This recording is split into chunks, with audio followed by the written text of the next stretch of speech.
اس کو کرو، صحابہ نے جو کیا ہے اس کو کرو۔ آج ہم بنیادی چیزوں پر عمل نہیں کرتے، بنیادی چیزوں پر عمل نہیں ہے ہمارا، تو کیا یہ محبت میں ہم مکمل ہیں؟ تو پتا چلے گا کہ مکمل نہیں ہے۔ کیوں؟ نماز ہم چھوڑتے ہیں۔ اللہ کے نبی صلی اللہ علیہ وسلم فرماتے ہیں کہ جو بندہ نماز چھوڑتا ہے وہ مجھے رلاتا ہے۔ جتنے لوگ نماز نہیں پڑھتے، اللہ کے نبی صلی اللہ علیہ وسلم اپنے مزار اقدس میں روتے، آپ کو بتایا جاتا ہے یہ نماز نہیں پڑھ رہا ہے، یہ دین پر عمل نہیں کر رہا ہے۔ اب سوچنے کی بات ہے، اللہ کے نبی سے محبت کے دعوے، لیکن آپ کے اعمال سے محبت نہیں ہے۔ کیا محبت اسی کا نام ہے کہ آپ صلی اللہ علیہ وسلم سے زبانی محبت، ہمیں اللہ کے نبی سے پیار ہے، اللہ کے نبی سے محبت ہے، لیکن نماز چھوڑ دیں، جھوٹ ہم بولتے ہیں۔ اللہ کے نبی نے فرمایا کہ جھوٹ مت بولو، جھوٹ بھی ہم ہی بولتے ہیں۔ اللہ کے نبی نے کہا چوری مت کرو، یہ بھی ہم ہی کرتے۔ اللہ کے نبی نے کہا کسی کو غلط نام سے مت پکارو، یہ بھی ہم ہی کرتے ہیں۔ تو ہمارا نام ایمانی ضرور ہے، ہم نام کے مسلمان ضرور ہیں، لیکن یہ نہیں کہہ سکتے کہ ہمیں رسول اللہ صلی اللہ علیہ وسلم سے سچی محبت ہے۔ اگر اللہ کے نبی سے سچی محبت کرتے ہو تو آؤ ایسے حالات میں سب سے بڑا جو طاقتور ہے، سب سے زیادہ جو مضبوط ہے، سب سے زیادہ جس کی حکومت چلتی ہے، سب سے زیادہ جس کے سامنے جھکتے ہیں، سب کے ہر مخلوق پر جن کی حکومت چلتی ہے، آؤ ان کے گھر میں ان کو مناتے ہیں، آؤ اپنے اللہ کو مناؤ۔ اے اللہ، میرے نبی کے شان میں گستاخی کی جا رہی ہے، اللہ ہم اپنے گناہوں سے توبہ کرتے ہیں اور ہم نمازوں کی پابندی کریں گے، اور ہم توبہ کریں کہ اللہ آج تک ہم نے جھوٹ بہت بولا، اب جھوٹ نہیں بولیں گے۔ اللہ آج تک ہم نے ہر معاملے میں چوری کی، اب نہیں کریں گے۔ اللہ ہم بہت لڑتے رہے، اب نہیں لڑیں گے۔ اللہ ہم نے اب تک ہر طرح کے ظلم کیے، اب نہیں کریں گے۔ اس طرح سے اللہ کے گھر میں آؤ، توبہ کرو، اپنے اللہ کو مناؤ۔ دیکھو اللہ تعالیٰ ایسے ظالموں کو کیسے کیفر کرداب تک پہنچاتا ہے۔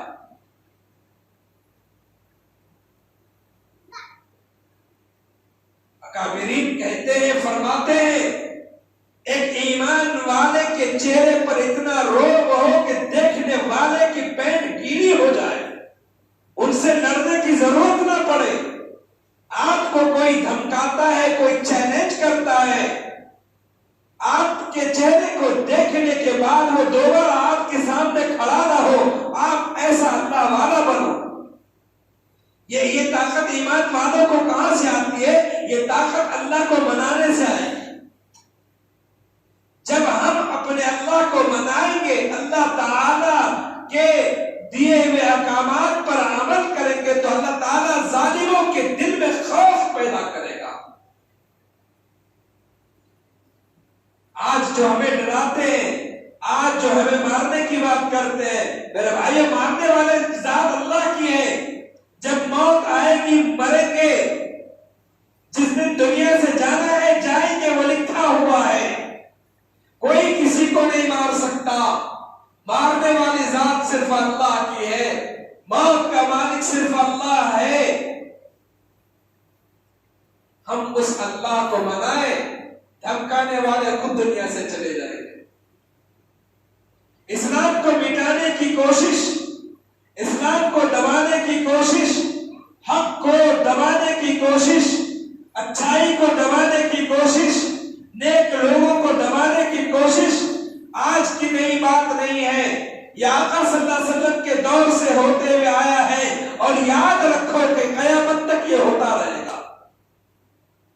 آپ کیا سوچتے ہیں ہم یہ جلوس نکال لیں گے، ہم سڑکوں پہ نعرے لگا لیں گے، کام ختم ہو جائے گا؟ یہ ہرگز ختم نہیں ہوگا۔ آج ایک کے خلاف لگائیں گے، کل دوسرا پیدا ہوگا، پرسوں تیسرا پیدا ہوگا، یہ پیدا ہوتے رہیں گے۔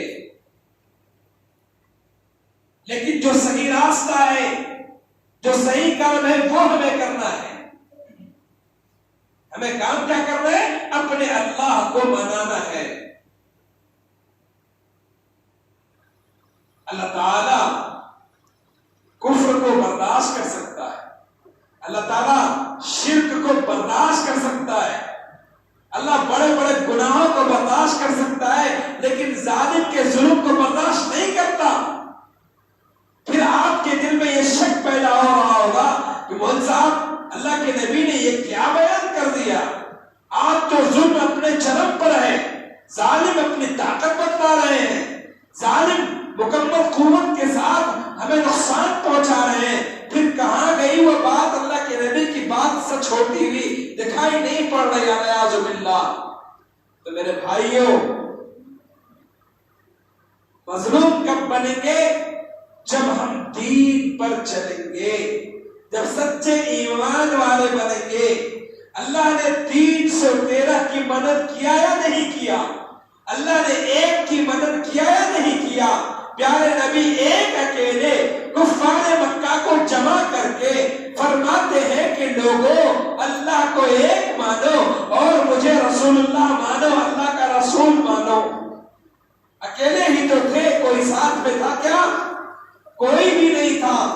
اسی ایک دن سے، اسی پہلے دن سے اللہ کے نبی کو برباد کرنے کی کوشش کی گئی. جن لوگوں نے کوشش کیا اللہ نے انہیں کیفر کردار تک پہنچایا. آج بھی جاؤ مکہ المکرمہ میں کعبۃ اللہ کے جب باب عبدالعزیز کی طرف جاتے ہیں، آپ ادھر سے جب آتے ہیں یا حتیم کے دائیں طرف جہاں نبی کریم صلی اللہ علیہ وسلم کا تھوڑے فاصلے پر گھر تھا جہاں آپ کی پیدائش ہوئی تھی، اس کے اور تھوڑا آگے ابو لہب کا گھر تھا جس نے اللہ کے نبی پر بہت زیادہ ظلم کیا، آپ کو گالیاں دی، آپ کو تہمتیں باندھی. اللہ تعالیٰ نے ان کو بری موت عطا کیا. صرف بری موت عطا نہیں کیا بلکہ اس کے گھر کو اللہ تعالیٰ نے بیت الخلا بنوا دیا. لوگ اس کے گھر میں آج کل پیشاب پخانے کرتے ہیں. اور اللہ کے نبی صلی اللہ علیہ وسلم کو جن لوگوں نے پیار دیا تھا، آج ان کے گھروں کے اطراف کو دیکھو کتنی خوبصورت بنی ہوئی ہے. اللہ کے نبی کا جو گھر تھا وہ کتب خانہ بنا ہوا ہے. آج سلمان رشدی کو دیکھو چھپتے چھپتے کہاں کہاں چھپ رہا ہے. جس نے بھی اللہ کے نبی کی شان میں گستاخی کی اللہ تعالیٰ نے ان کو چین کی نیند نہیں دیا. تو لیکن مسلمانوں ہم تو جاگے. اس کا مطلب یہ تھوڑی ہے نعرے لگانے، چلانے اور خوب واویلا مچانے، خوب مار کھا کے آ جائے، یہ ایمان والوں کی شان نہیں ہے. سب سے پہلے اللہ کے نبی صلی اللہ علیہ وسلم کے طریقے پر چلنے والے بنے، اپنے آپ کو سچا مسلمان بنائے، پکا مسلمان بنائے. آج خود کفار مشرکین کہتے ہیں کہ مسلمان کہاں ہیں؟ صاحب مسلمان کہاں ہیں؟ تو میرے بھائیوں ہم مسلمان بنے. صرف نام اسلامی رکھنے سے کوئی مسلمان نہیں ہوتا. ہم مسلمان بنے، کم سے کم ایسے حالات، ایسے واقعات سے ہم سبق حاصل کریں، عبرت حاصل کریں. کیوں؟ اس لیے کہ کسی قیامت سے کم نہیں ہے.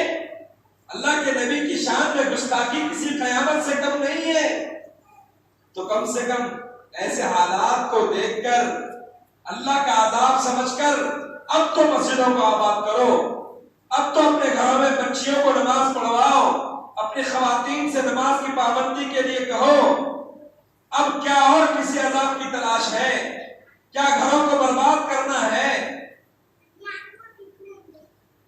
اگر ہم ان ظالموں کے ظلم سے بچنا چاہتے ہیں اور ان ظالموں کو کیفر کردار تک پہنچانا چاہتے ہیں تو آئیے ہم سب مل کر روزانہ 5 نماز پابندی سے پڑھیں گے. یہ وعدہ کریں کہ 5 وقت کی نماز پابندی سے پڑھیں گے. ہماری مسجدیں فل ہوں گی. جلوس میں لاکھوں بچے نکل رہے ہیں لیکن نماز کوئی نہیں پڑھتا. اور یہ جو نعرے لگا رہے ہیں اس طرح کے نعرے بالکل نہ لگائیں، خاص طور سے سر تن سے جدا جو نعرے لگاتے اس طرح کے نعرے بالکل نہ لگائیں۔ یہ جمہوری ملک ہے، جمہوری انداز میں اگر کوئی جلوس وغیرہ پولیس پروٹیکشن کے ساتھ اگر نکل رہا ہے تو وہ الگ چیز ہے، لیکن اس میں بھی اس طرح کے نعرے نہ ہوں۔ آپ اچھا اخلاق سے غیر مسلموں کے دلوں کو جیتیے، اس طرح سے ہمارا ہی نقصان ہے۔ آپ یہ ہو گیا، کتنے بچوں نے مار کھائے، کتنے سر پھوٹے، کتنے ہاتھ ٹوٹے۔ اس لیے کوئی ایسی حرکت نہ کریں جو آپ کے لیے مصیبت کا سبب بنے۔ تو سب سے پہلے ہم سب اپنے مسجدوں کو آباد کریں، قرآن پاک کی تلاوت کریں، ہر گھر میں یہ صدقہ، ہر گھر میں کم سے کم روزانہ 1000 درود پاک پڑھا جائے۔ 1000 درود پاک پڑھیے۔ ایک گالی دینے والے کے لیے اس کے لیے وہ موت ہو جائے گی انشاءاللہ۔ کوئی گالی دے رہا ہے، آپ اللہ کے نبی صلی اللہ علیہ وسلم پر درود پاک پڑھ کے جو ہے نذرانہ پیش کریے، آپ خوب درود پاک پڑھیے، انشاءاللہ آپ کی دنیا بھی اچھی ہوگی، آخرت بھی اچھی ہوگی انشاءاللہ۔ کریں گے نا سب لوگ انشاءاللہ؟ اللہ تعالیٰ ہم سب کو کہنے سننے سے زیادہ عمل کرنے کی توفیق نصیب فرمائے۔ وآخر دعوانا الحمدللہ رب العالمین۔ جن حضرات نے سنت نہ پڑھے سنتوں سے فارغ ہو جائے۔